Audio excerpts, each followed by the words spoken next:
오늘은 예수님의 이름에 대해서 다음 시간에 하고, 오늘은 또 베드로전서 1장 8절 말씀 보겠습니다. 자, 다 같이 읽도록 하겠습니다. 시작. 너희가 그분을 보지 못하였으나 사랑하는도다.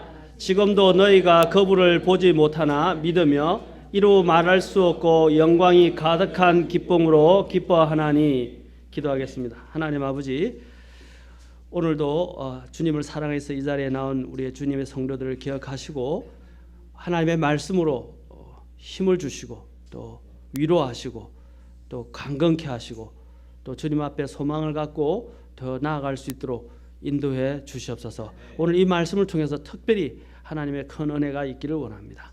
주님, 저의 부족함을 통해서도 주의 말씀이 흥왕하게 역사해 주시기를 원합니다. 이 시간을 온전히 주님께 의탁하며 우리 주 예수님의 귀한 존함을 받들어 기도합나이다. 아멘. 자, 우리가 시련 속에서도 견뎌내는 힘은 어디서 오는 것인가? 라는 제목으로 제가 여러분들에게 말씀을 전하고자 합니다. 오늘 말씀에 보면 너희가 그분을 보지 못하였으나 사랑하는도다. 지금도 너희가 그분을 보지 못하나 믿으며 또 이루 말할 수 없고 영광이 가득한 기쁨으로 기뻐하나니. 이 오늘 이 구절은 사도 베드로의 모든 간증이 담겨 있는 구절이라고 할 수 있습니다. 그의 삶의 부분들이 담겨져 있는 서신이 바로 베드로서입니다. 이 베드로서와 그 다음에 베드로서는 배교의 위험에 대해서 말하고 있고, 베드로전서에서는 어떠한 고난과 어려움 가운데서도 어떻게 믿음을 지켜나가고 그 안에서 성장할 수 있는가를 여기서 잘 보여주고 있습니다. 여러분, 베드로의 삶이 압축되어 있다고 생각하시면 돼요. 특히 이 구절은 더욱더 우리에게 그것을 보여주고 있습니다. 바로 사도 베드로의 간증이 있고 사도 베드로의 또한 부끄러움이 이 안에 담겨 있다고 할 수 있습니다. 베드로는 우리 주님을 개인적으로 만나고 알고 있었던 제자라는 것을 우리는 기억해야 합니다. 그는 주님의 제자로서 3년 반 동안 예수님과 함께 먹고 자고 여행 다녔고, 주님의 말씀과 가르침을 듣고 또한 배우고 주님의 영광을 목격하고 주님의 죽으심과 부활을 직접 목격했던 자였습니다. 이 지상에 있는 어느 누구보다도 가장 큰 은혜와 특권을 누렸던 사람 중에 한 사람이 바로 베드로였습니다.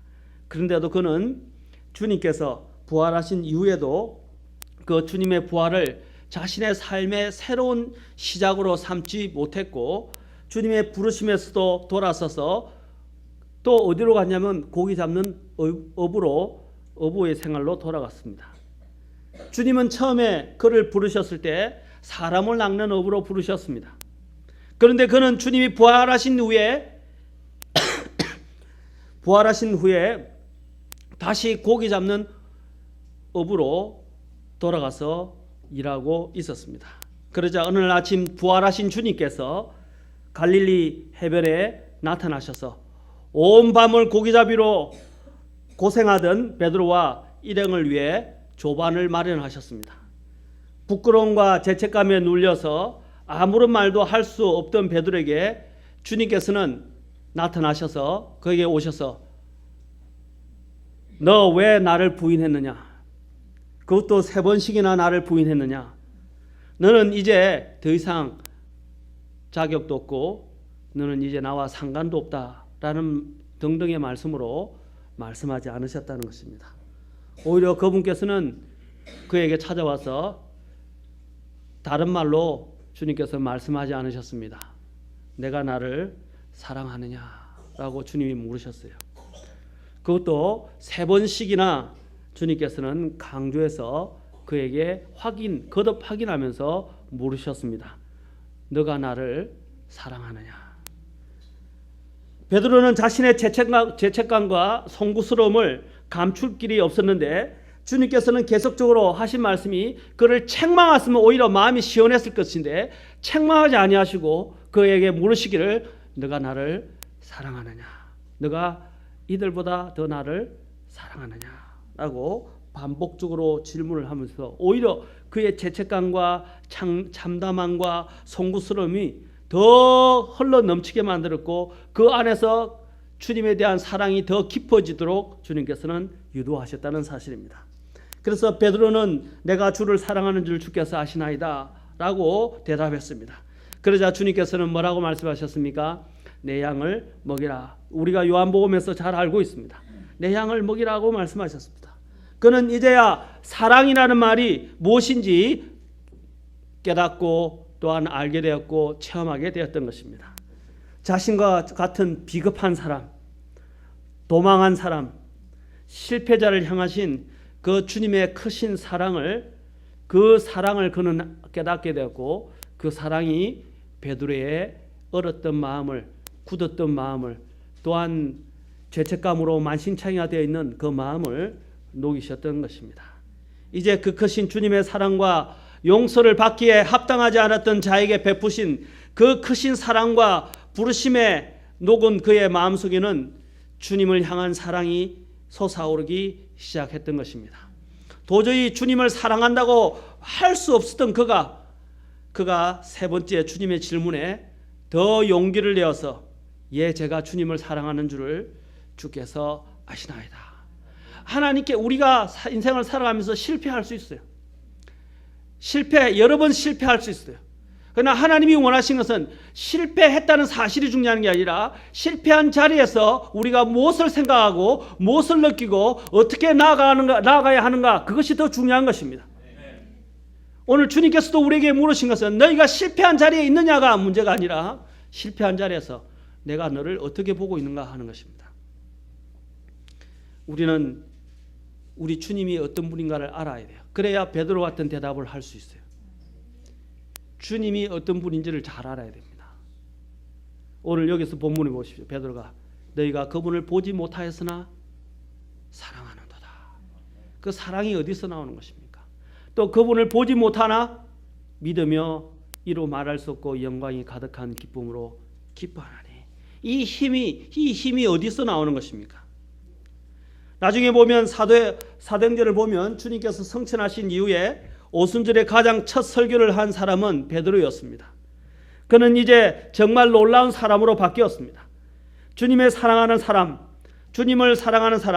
주님을 향한 열정으로 불타는 사람, 주님의 부활을 증언하는 담대한 복음 선포자로 그는 바뀌었습니다.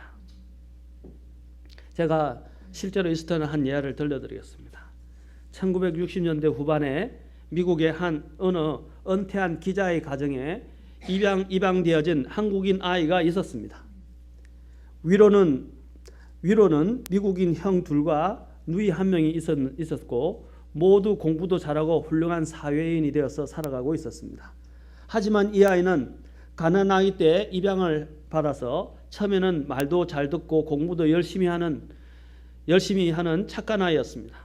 하지만 나이가 점차 들어가면서 자기만 집안에서 유독 유색 검은 머리이고 피부도 노랗고 다르다는 유색 인종이라는 것을 깨닫기 시작하면서 빗나가기 시작했습니다. 밤늦게까지 집에 돌아오지 않고 술도 자주 마시고 불량배와 어울리고 패싸움도 자주 하였습니다. 하지만 양부부는, 특히 양아버지는 전혀 꾸중을 하지 않고 사랑으로 지켜보면서 아이가 돌아오기만을 기도했다고 합니다. 어느 날 아이가 울면서 양아버지에게 말했습니다. 왜 나는 이렇게 피부색도 다르고 머리색도 다릅니까? 어느 무책임하고 방탕한 남녀의 원치 않은 아이로 태어나 버려져서 이 머나먼 미국까지 와서 친구들에게 놀림을 받고 따돌림을 받으면서 살게 됐는지 정말 원망스럽습니다. 정말 살고 싶지 않습니다. 라고 대답했습니다. 이 말을 들은 양아버지는 조용히 말했습니다. 사랑하는 아이야, 너는 버려진 아이가 아니란다. 너는 너무나도 훌륭한 어머니의 아들이다. 너의 어머니는 하나님 자신의 생명을 버리면서 너를 구하신 훌륭한 분이란다. 미국인 양아버지가 그날 밤 들려준 이야기는 충격적인 이야기였습니다. 한국 동란 당시에 종군 기자로 근무하던 양아버지는 일사 후퇴 때 지프차를 타고 서울을 떠나 대전으로 후퇴하던 중이었습니다. 깊은 밤이고 살을 애는 듯한 찬바람이 불어 몹시 추웠으나 내린 눈이 쌓여 있어 그렇게 어둡지는 않았다고 합니다. 갑자기 옆에 타고 있던 운전병이 저게 뭐지? 하면서 차를 세웠습니다. 길가에는 거의 옷을 벗은 여인의 시체가 썰어져 있었는데 그 여인의 시체 모양은 맨가슴에 벗은 옷 뭉치로 두 손으로 안고 온몸을 새우처럼 동그랗게 말아 마치 소중한 보물을 빼앗아갈까 그 어린아이를 안고 있었습니다. 그 옷 뭉치 속에는 태어난 지 얼마 안 되는 어린아이가 쌓여 있었고 간신히 숨을 쉬고 있었습니다. 이 광경을 본 양아버지는 모승에게 너무나 감동한 나머지 여인의 그 무덤을 그 추운 겨울에 만들어주고 그 아이를 양자를 삼아 미국으로 데려왔습니다. 이 아이를 들은 아이는 아무 말도 하지 않고 조용히 앉아서 있다가 방으로 들어갔습니다. 그날 밤 이후로 아이는 달라지기 시작했고 열심히 공부하고 남을 위한 정말 착한 어린이가 되었습니다. 열심히 공부하여 힘들다는 의과대학을 졸업하고 결국에는 흉부외과 의사가 되어 군의관으로 한국 근무를 자원하여 한국으로 돌아왔습니다. 추운 겨울날 한국에 도착한 예전에 그 아이는 양 아버지에게 들은 어머니의 무덤을 찾아갔습니다. 어머니의 무덤 앞에 옷을 다 벗고 밤새도록 꿇어 앉아 울면서 속삭였습니다. 어머니, 그날 밤은 이보다 더 추우셨죠? 라고 이야기를 했습니다. 그때부터 이 아이의 마음속에는 그 어머니의 사랑으로 인해서 삶이 완전히 달라지게 되었던 것입니다. 오늘 베드로도 마찬가지입니다. 베드로도 주님의 사랑을 이렇게 이 아이와 같은 이 주님의 엄청난 사랑을 알았기 때문에 이 베드로의 삶이 변하게 되었습니다. 그는 누구도 주님을 부인한다 할지라도 자기는 부인하지 않겠다고 했던 사람이었습니다.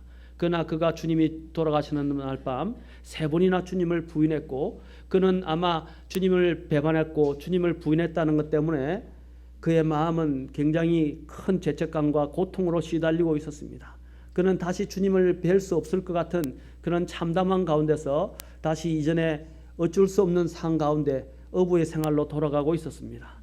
그러나 주님께서는 그를 찾아와서 그를 꾸짖지 아니하셨습니다. 그에게 말씀하시기를 한 가지만 주님은 확인하기를 원하셨습니다. 너가 나를 사랑하느냐. 사랑을 받지 못한 사람은 사랑한다고 표현할 수가 없어요. 그는 주님께서 얼마나 자기를 사랑하셨는가를 알았기 때문에 그는 자신은 없었지만 자신이 있는 힘을 다해서 내가 주를 사랑하는지를 주께서 아시나이다 라고 고백했고 3번씩이나 주님이 물으셨을 때 마지막에는 그가 근심하였지만 그러나 어떻게 했습니까? 주님을 사랑한다고 고백했던 것입니다. 주님은 그 안에 있는 사랑을 아셨고 또 사랑을 이미 보여주셨고 사랑을 알고 계셨고 그 안에 있는 그 사랑의 마음을 일깨워 주셨던 것입니다. 그래서 베드로는 바로 오순절 날에 가장 크게 쓰임을 받은 주님의 사도가 되었고 이후에는 그가 죽었을 때 바로 십자가에 거꾸려 매달려 죽었다는 것을 여러분이 알게 됩니다.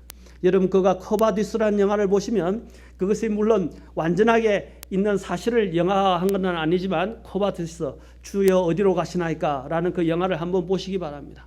거기는 순교자의 삶이 잘 반영되어 있습니다. 베드로가 자신이 이제 자기를 잡으러 오는 군인들을 피해 도망하러 갔을 때 그가 어떻게 했습니까? 그가 도망하는 가운데 주님이 나타나셔서 너가 어디로 가느냐라고 물었어요. 그러자 자기가 도망하는 것에 대한 부끄러움으로 인해서 주님 앞에 어떻게 했습니까? 마음을 고쳐먹고 그가 거기는 로마로 갔다고 그래요. 로마로 끌려가서 십자가에서 못 박혀 그도 죽었습니다. 그도 십자가에 못 박혀 죽을 때 그는 주님처럼 십자가에 못 박혀 죽을 수 없다라고 생각되어졌기 때문에 나를 거꾸로 십자가에 못 박으라고 이야기하고 나는 주님과 같이 똑같은 형태로 십자가에 못 박히는 조차도 감당할 수 없다고 나는 그럴 만한 인간도 아니라고 자신이 고백하면서 그가 십자가에 거꾸로 못 박히를 자신이 자원하였고 그래서 십자가에 거꾸로 못 박혀 죽었던 것입니다. 그의 그러한 헌신의 순교의 사랑은 어디서 나온 것입니까? 오늘 바로 주님이 그에게 깨닫게 해주신 사랑에서 왔던 것입니다. 바로 여기 있던 한 아이의 삶이 자기 어머니의 그 깊은 사랑으로 인해서 그의 삶이 변했던 것처럼 베드로 또한 하나님의 그 예수님의 그 놀라우신 사랑을 그는 깊이 경험했기 때문에 그의 삶 또한 이렇게 변화되었고 결국에는 많은 영혼들을 주님께로 인도했고 그도 십자가에 거꾸로 못 박혀 죽었으며 또 그전에는 여기 있는 베드로를 쓸 수 있는 그러한 자신감을 하나님이 주시는 또한 물론 사람으로 변화되었지만 그러한 자신감을 가질 수 있었던 것입니다. 아까도 말했지만 베드로의 모든 신앙 간증이 베드로서에 다 담겨 있다고 여러분이 보시면 됩니다. 베드로 사도는 시련 가운데서도 지금 이루 말할 수 없고 영광이 가득한 기쁨을 누릴 수 있는 비결을 우리에게 제시하고 있습니다. 누가 이러한 시련 가운데서 말로 형용할 수 없고 영광이 가득한 기쁨을 누릴 수 있겠습니까? 베드로의 수신자들은 여러 가지 다양한 믿음의 시험들을 통과하면서도 근심 가운데 있었음을 6절에서 이야기합니다. 보십시오. 믿음의 단련이 불로 단련해도 없어질 금을 단련하는 것보다 훨씬 더 귀하여 예수 그리스도께서 나타나실 때에 칭찬과 존귀와 영광으로 드러나게 하려 함이라. 보십시오. 여기서 그 여러 가지 오는 많은 고난으로 인해서 시험으로 인해서 근심하고 있는 이 베드로의 수신자들을 한번 보십시오. 이 수신자들에게 사도 베드로가 바로 오늘 이 본문을 쓰면서 베드로서를 기록하고 있었던 것입니다. 그럼에도 불구하고 그분을 사랑하고 믿고 이루 말할 수 없고 영광이 가득한 기쁨으로 기뻐한다고 분명히 말하고 있습니다. 그들이 베드로가 개인적으로 실제적으로 만나고 보고 알아왔던 주 예수 그리스도를 베드로가 만나고 안 것처럼 개인적으로 실제적으로 경험한 적이 없었던 사람들이었습니다. 그런데도 그들은 어떻다고 그랬습니까?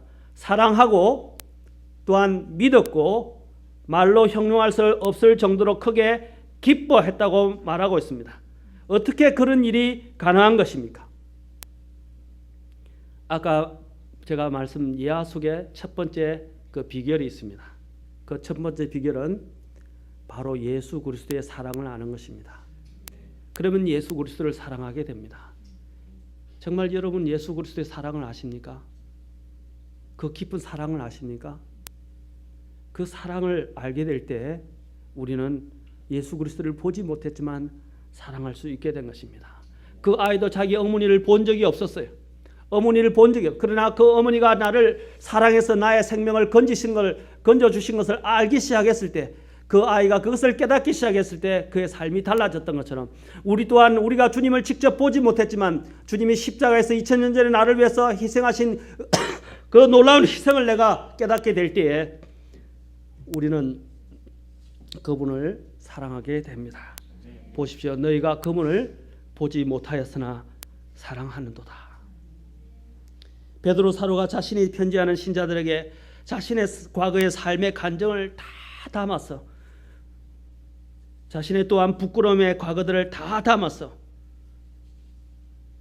그런 다음과 같이 표현하고 있는 것입니다. 너희가 그분을 보지 못하였으나 사랑하는도다. 그리스도에 대한 사랑은 신체적인 눈으로 그것을 직접 목격했기 때문이 아닙니다. 왜냐하면 그들은 베드로처럼 그분을 직접 눈으로 목격한 적이 없었습니다. 그리스도에 대한 그들의 사랑은 하나님의 풍성하신 긍휼과 예수 그리스도의 피뿌림의 희생을 통해 그들은 다시 태어나게 되었던 것입니다. 그것을 어떻게 알게 되었습니까? 바로 하나님의 복음의 말씀을 통해서 알게 된 것입니다. 복음의 말씀을 통해서 알게 된 것입니다. 2장 2절에 보면 하나님의 미리하심에 따라 성령의 거룩하심을 통해 순종함과 예수 그리스도의 피뿌림에 이르도록 성택받은 자들에게 편지하노니 라고 말하고 있습니다. 또한 3절에 하나님 곧 우리 주 예수 그리스도의 아버지를 찬송하리로다. 그분께서 자신의 풍성하신 긍휼에 따라 죽은 자들로부터 예수 그리스도를 부활하게 하심으로 우리를 다시 낳아사 산 소망에 이르게 하셨으며 예수님을 그들이 직접 목격했기 때문에 아닙니다. 또 23절에 보면 너희가 다시 태어날 것은 썩을 씨에서 난 것이 아니요 썩지 아니할 씨에서 난 것이니 살아있고 영원히 거하는 하나님의 말씀으로 된 것이니라. 그들은 바로 하나님의 이 살아있는 말씀으로 인해서 하나님이 자신들을 사랑한다는 걸 알게 되었습니다. 요한일서 4장 16절에서는 이렇게 말합니다. 요한일서 4장 16절 우리를 향해 하나님이 가지고 계신 사랑을 우리가 알았고 또 믿었나니 하나님은 사랑이시므로 사랑 안에 거하는 자는 하나님 안에 거하고 하나님도 그 안에 거하시느니라. 우리를 향해 하나님이 가지고 계신 사랑을 우리가 알았고 또 믿었나니 하나님은 사랑이시므로 사랑 안에 거하는 자는 하나님 안에 거하고 하나님도 그 안에 거하시느니라. 여러분, 우리가 하나님의 사랑을 알았고 믿었다고 이야기하고 있습니다. 또한 요한일서 3장 1절에도 보십시오. 요한일서 3장 1절에서도 사도의 사랑의 사도라고 불려지는 사도 요한이 얼마나 사랑에 대해서 많이 강조하고 있습니다. 그 사랑은 먼저 하나님께서 우리를 먼저 사랑하셨다는 사실입니다. 그래서 요한일서 3장 1절도 이렇게 말합니다. 보라, 아버지께서 어떠한 사랑을 우리에게 베푸사 우리가 하나님의 아들들이라 불리게 하셨는가. 그런즉 세상이 우리를 알지 못하면 세상이 그분을 알지 못하기 때문이라. 보라, 아버지께서 어떠한 사랑을 우리에게 베푸사 우리가 하나님의 아들들이라 불리게 하셨는가. 어떠한 사랑을 우리에게 베푸셨는가.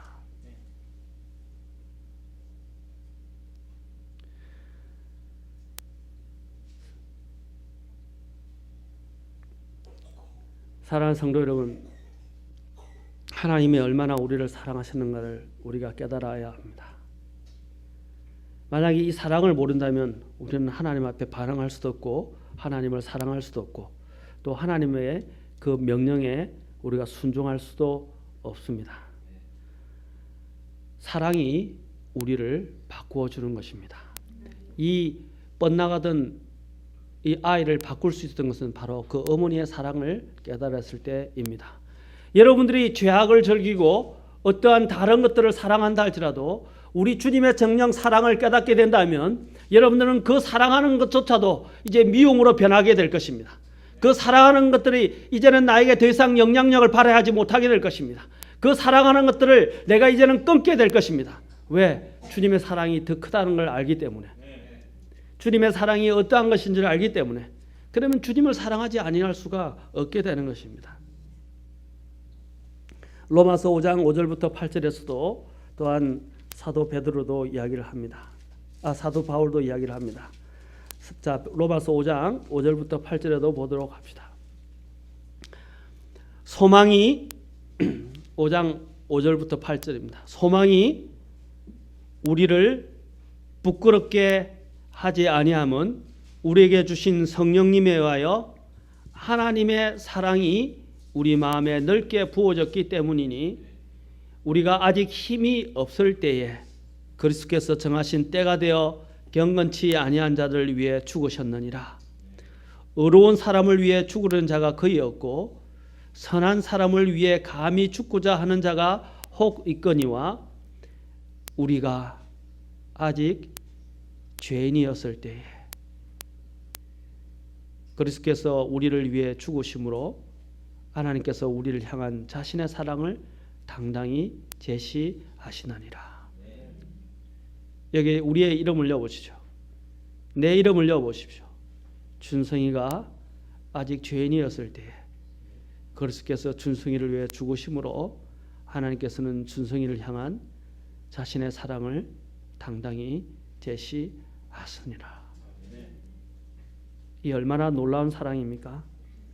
우리가 죄인이었는데도 불구하고 정말 사랑을 받기에 합당한 죄인이었는데도 불구하고 하나님이 사랑했다는 것입니다. 또한 두 번째로 사도 베드로는 그 비결을 첫째는 아까 사랑이라고 그랬어요. 우리가 하나님의 사랑을 알게 될 때 우리의 삶은 달라지게 됩니다. 우리가 하나님에 대한 또한 하게 되는 삶의 모양도 또한 삶의 자세도 달라지게 됩니다. 하나님을 사랑할 수 없던 사람들이 하나님을 사랑할 수 있게 되는 것은 바로 하나님의 이 사랑을 깨닫기 시작할 때부터인 것입니다. 또한 베드로전서 아까 읽었던 우리 본문에서 1장 8절 바로 그 뒤에 보면 또 두 번째 비결이 나옵니다. 이제 이는 너희가 여기 8절에도 보면 그분을 보지 못하나 믿으며라고 두 번째로 믿음에 대해서 이야기합니다. 이는 너희가 믿음의 결말 곧 너희 혼의 구원을 받았기 때문이라. 이 혼의 구원에 관하여는 너에게 임할 은혜에 대하여 대언한 대언자들이 부지런히 조사하고 탐구하되.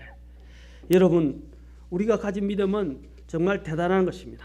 그들은 눈으로 직접 본 것으로 예수님을 만난 것이 아니라 믿음으로 예수님을 만났습니다.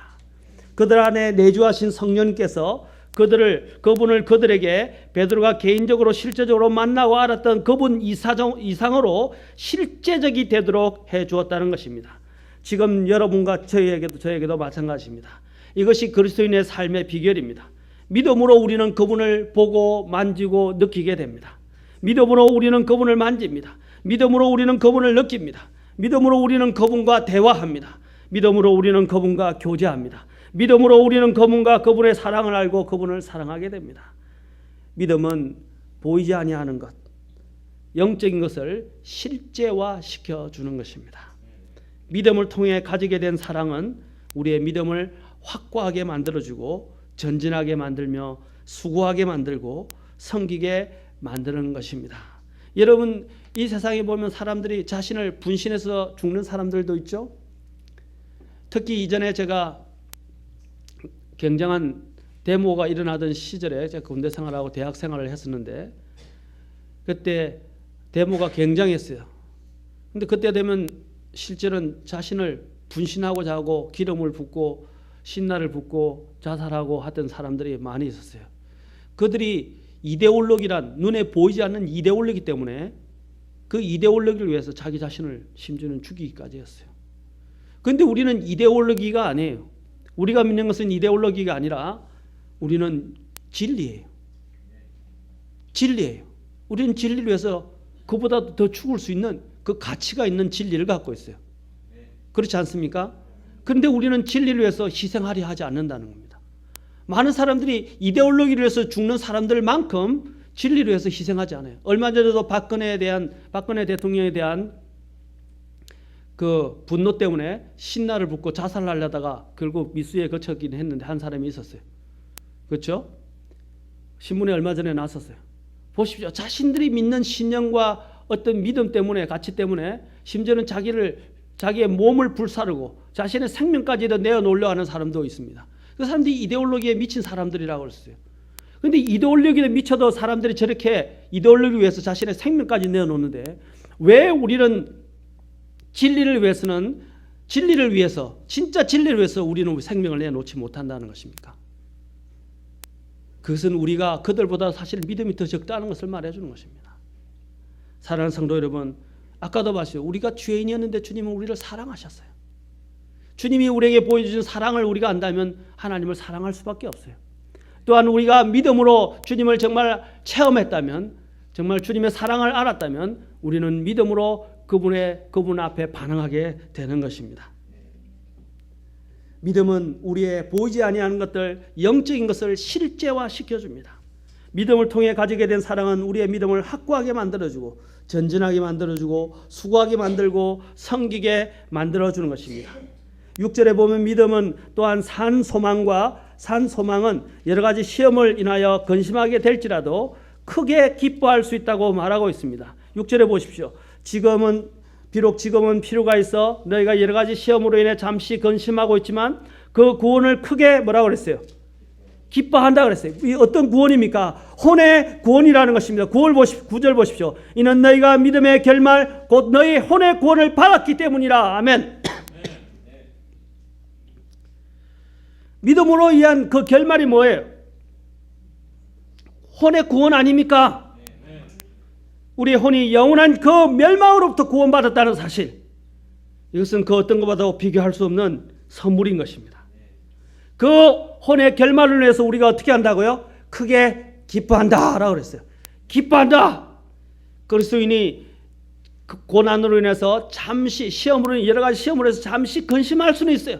그러나 그 근심이, 그 시험거리들이 우리의 기쁨을 영원히 빼앗아갈 수 없다는 것입니다. 왜? 우리의 혼이 영원한 고통의 장소인 지옥으로부터, 영원한 근심과 고통의 장소인 지옥으로부터 구원받게 했기 때문입니다. 그러므로 우리는 여러 가지 시험을 당할지라도 자신이 처한 환경과 상관없이 우리는 기뻐할 수 있습니다. 믿음으로 걷고 보는 것으로 걷지 아니한다고 사도 바울이 이야기했습니다. 베드로는 예수님께서 세상에 계실 때 자신과는 달리 예수님을 보지 못한 사람들이 그분에 대한 사랑과 믿음을 가졌다고 말할 때 사실은 한편으로는 오늘 이 서신을 쓰면서도 부러워했어요. 부러워했다는 것입니다. 자신은 보고 직접 예수님을 알았지만 이들은 믿음으로 예수님을 보고 어떻게 해요? 사랑하는 거예요. 예수님을 보지 못했지만 어떻게 한다고 그랬어요? 사랑한다고 그랬어요. 또 예수님을 보지 못했지만 뭐라고 그랬어요? 믿는다고 그랬어요.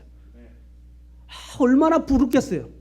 자신은 눈으로 직접 보고 만졌고 경험한 사람이 예수님과 함께 보냈던 사람이에요. 그러나 베드로의 이 수신자들은 여러 가지 환난 가운데서도 그는 환난 가운데 있을 때 예수님을 3번이나 부인했던 사람이에요. 그러나 그들은 환난 가운데서도 오로지 하나님의 사랑을 전해 듣고 마음으로 믿어서 그 다음부터는 어떻게 됐어요? 시험이 왔으나 보지 못했었으나 그러나 그들은 또한 여러 가지 그것을 경험하지 못했으나 그것을 주님을 사랑하였고 주님을 믿었다는 사실입니다. 베드로 안에는 부러움이 있었어요. 그들을 향한 부러움이 넘쳐났다 이 말입니다. 사랑하는 성도 여러분, 우리도 예수님을 직접 보지는 못했어요. 그러나 보게 될 것입니다. 그러나 우리는 믿음으로 그분이 우리를 사랑하신 걸 알고 있고 그 사랑으로 해서 우리가 그분께 반응하는 거예요. 그렇게 될 때 우리는 주님을 더 사랑으로 섬길 수 있습니다. 누구보다도 더 섬길 수 있어요. 주님께서 내가 이들보다도 더 사랑하느냐라고 물으셨을 때 예, 내가 주님을 사랑하시는 줄 주께서 아시나이다 라고 베드로가 고백했던 고백이 우리의 고백이 되어야 할 것입니다. 요한복음 20장 29절에서 주님은 또한 요한복음에 아까 나오고 요한복음 20장 29절에서 주님은 도마에게도 또한 말씀하셨죠. 도마가 예수님을 직접 눈으로 보고 만지기 전까지는 어떻게 한다고 그랬어요? 안 믿겠다 그랬어요. 예수님의 제자 중 하나인 도마가 그랬어요. 의심 많은 도마였어요. 그러자 주님이 나타나셨어요. 도마에게 나타나셨어요. 그리고 도마에게 나타나셔서 도마에게 말씀하시기를 뭐라고 말씀하셨습니까? 요한복음 20장 29절에게 이렇게 이야기합니다. 이제 도마가 주님께서 도마에게 내 손을 직접 내밀어 내 두 손을 보고 내 손을 내밀어 내 옆구리에 넣어라. 그리고 믿음 없는 자가 되지 말고 믿는 자가 되어라 하시니 도마가 그분께 응답하여 이르시되 나의 주시며 나의 하나님이시다 하매 예수님께서 그에게 이르시되 잘 들으십시오. 29절에서 도마야 너는 나를 보았으므로 믿었으나 보지 않고도 믿은 자들은 복이 있도다. 아멘. 여러분 눈으로 봐야 모든 것을 믿을 수 있는 게 아니에요. 우리는 지금 이 세상에서 눈으로 보지 못하는 것이 더 많아요. 여러분 원자를 본 적 있어요? 없죠? 근데 원자가 존재해요. 맞습니까? 전자를 본 적 있습니까? 핵이나 중성자를 본 적 있어요? 수소 본 적 있습니까? 심지어는 산소를 본 적 있어요? 그러나 여러분은 존재하는 줄 알아요. 사람들은 봐야 그것이 존재한다고 생각해요. 우리는 보지 않고도 존재한다고 믿고 있는 것들이 너무 많아요. 심지어는 하나님도 마찬가지입니다. 여러분 하나님의 사랑도 마찬가지입니다. 그것을 꼭 내가 보아야 아는 것이 아니에요. 하나님은 믿음이라는 놀라운 것들을 우리에게 주셨어요. 우리는 믿음으로 그것을 알고 만지고 보고 느끼는 것입니다. 우리가 가진 믿음은 마지막에 우리에게 엄청난 선물을 안겨주는 것입니다. 바로 무엇입니까? 우리 혼의 구원입니다. 이미 우리는 영원한 멸망으로부터 구원받지만 이제는 모든 죄 자체로부터 이 모든 이 세상 더러움으로부터 우리는 구원받을 것이기 때문인 것입니다. 얼마나 감사합니까? 베드로전서를 공부해보면 구원이라는 단어가 1장에서만 3번이나 나타납니다. 1장 5절, 9절, 10절 이렇게 3번이나 나타나요. 이 혼의 구원에 대해서는 사도 바울이 또 1장 10절부터 12절 보십시오. 베드로전서 이제 다 됐습니다. 베드로전서 같이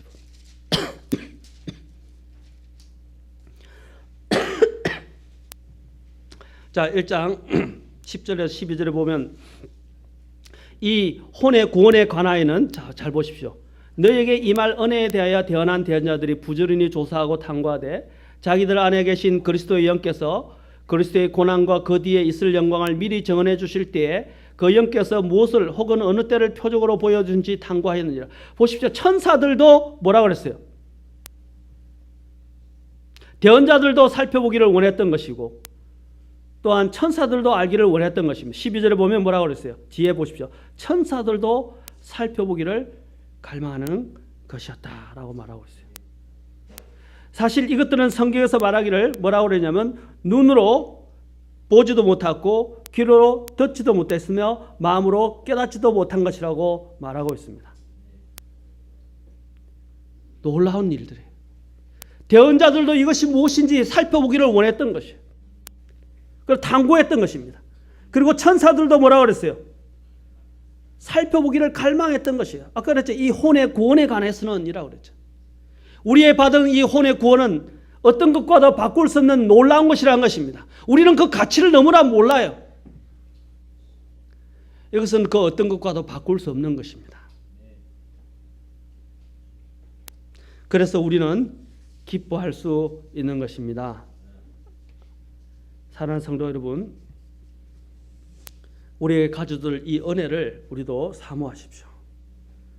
그리고 어떠한 환경에서도 기뻐하시기 바랍니다. 오늘 우리가 이러한 여러 가지 시련 가운데서도 견뎌낼 수 있는 것은 무엇입니까? 첫째, 하나님이 우리를 사랑하셨다는 것. 그렇죠? 두 번째는 우리의 믿음입니다. 이제 그 믿음은 또 믿음의 결말은 우리에게 뭘 가져다 줍니까? 혼의 구원입니다. 이 혼의 구원은 다른 어떤 것과도 비교할 수 없는 것이고 대언자들도 살펴보기를 원하는 것이었고 대언자들도 그렇죠? 탐구하기를 원했던 것이고 천사들도 살펴보기를 갈망했던 것이었습니다. 그렇죠? 우리가 이러한 대단한 구원을 우리가 받았어요. 사랑하는 성도 여러분, 모든 것들이 우리가 느껴지고 눈에 보이기 때문에 하는 것이 아닙니다. 믿음으로 하는 것입니다. 오늘 그 아이가 자기 어머니가 어떻게 죽은지 그 아이는 직접 보지는 못해서 어려서 기억도 없어요. 그러나 그것을 들었을 때 그 아이의 삶이 변했던 것처럼 우리가 직접 예수님이 나를 위해서 죽었던 것들을 알지 못했지만 하나님이 말씀하신 복음의 말씀을 통해서 우리는 알게 됐고 그 사랑을 알게 됐고 그 사랑에 이제 우리는 노예가 되어야 합니다. 사랑의 노예가 되어야 됩니다. 노예라고 말하는 것은 기꺼이 이제 그분을 위해서 나의 새로운 주인을 위해서 기꺼이 내 삶을 드릴 수 있는 그런 마음의 준비가 되어야 된다는 것입니다. 여러분 주님을 사랑하는 마음만 있다면 모든 것이 가능합니다. 모든 것이 가능합니다. 죄도 이길 수 있고 내가 갖고 있는 문제도 이길 수 있고 나의 옛 더러운 습관도 이길 수 있고 내가 해내지 못하는 것도 다 버릴 수 있습니다. 주님을 사랑하는가? 오늘 주님이 베드로에게 물으신 것처럼 우리에게도 묻습니다. 너가 나를 사랑하느냐? 네가 하나님의 사랑을 알고 있느냐? 주님이 물으십니다. 그때 우리도 대답하기 어려우시겠지만 주님 앞에 내가 주님을 사랑하는 줄 주님이 아시나이다 라고 베드로처럼 고백할 수 있는 저와 여러분이 되면 좋겠습니다.